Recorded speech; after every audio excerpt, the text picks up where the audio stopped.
Bore da, it's batch day, Monday. One of my followers was asking me the other week if I could make a hot curry using diced beef or prawns. So I'm going to do it today. I'm not going to do it too often though, because I won't be able to handle it. And you know what happens if I have a hot curry? I have to put the toilet paper in the freezer. Not laughing, and I'll tell you about that. Anyway, I'm going to get all the ingredients together. Okay, so I've got all my ingredients. I'll just talk you through what I've got. So I've got a tin of tomatoes. You only need about 300 grams, but I'm going to use the whole tin because I like mine quite saucy. This is a Jalfrezi, by the way. In here, I've got 2 green chilies. I haven't decided them out tonight. And 4 cloves of garlic, which I'm going to mince up in a minute. I've got 2 tablespoons of hot curry powder. A tablespoon of corn flour, which I'll turn into a slurry, which will thicken it at the end. 2 brown onions. Now I like mine big. You know, if you want to cut them up smaller, that's absolutely fine. That's how chunky I like them. And then I've got some beef.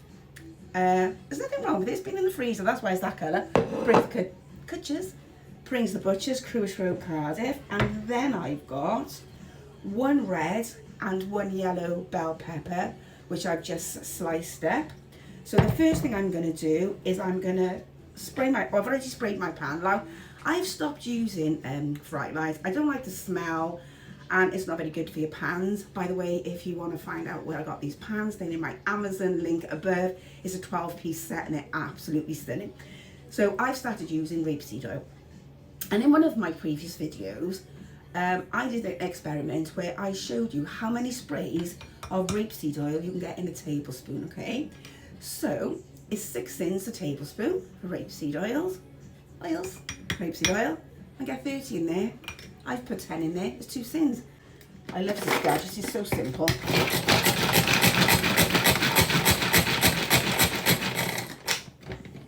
So I'm going to put my chilies and my garlic in with 2 secs. My chopped tomatoes and my curry powder, and I'm just going to heat that through and then I'll get back to you. Don't go anywhere, okay? So everything's nice and soft in there. The next thing I'm going to do is just bung in the beef. Instead of chucking in the chicken, bung in the beef, and then I'm going to put that back on the hob for about another 3 to 4 minutes. It already smells stunning. I'm eating straight out of the pan right now with the meat one raw.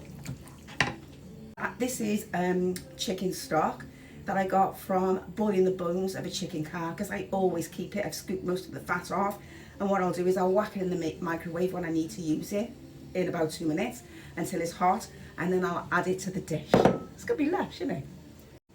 So I've got sprayed another pan now while that's doing, and I'm going to chuck in all my onions. And when I do this, I don't like the onions to brown if I can possibly help it. I just like them, you know, soft, like sweated. I think that's what they call it, sweated. So I'm going to put all my onions in there. And then all of my peppers. And like I said, you know, when I was talking about the rapeseed oil earlier, if you see how many portions this is going to make, it really is worth the sins. Right, I'm going to bung it on and I'll get back to you. Okay, so that's been on the hob for about 2 to 3 minutes. The beef is looking good. So I'm going to pour in my boiling stock now. I don't know if you can see it.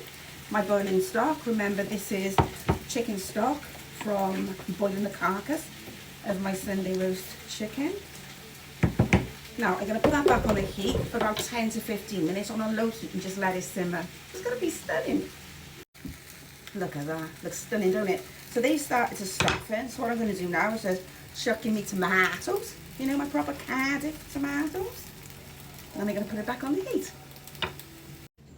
So the beef curry bit is done. I've just mixed the corn flour, a tablespoon of corn flour with a tablespoon of water. It's really important that you keep stirring the corn flour until all the lumps are out, because otherwise when you pour it into the sauce, all the lumps will come to the top and it's disgusting. So I'm just going to put that on, let it thicken, and then we got one part to go. It hasn't taken long and it's easy.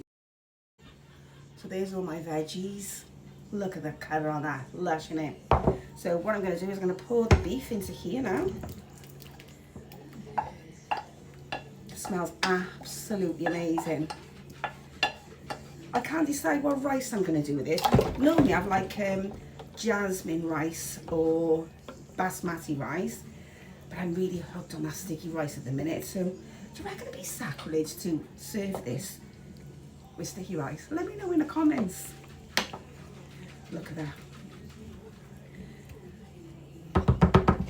And then I'm going to just sprinkle these chilies on the top. And then also, what I like to do is put in some bay leaves. 1, 2, 3, 4. I count them just so I can remember how many are in there. And then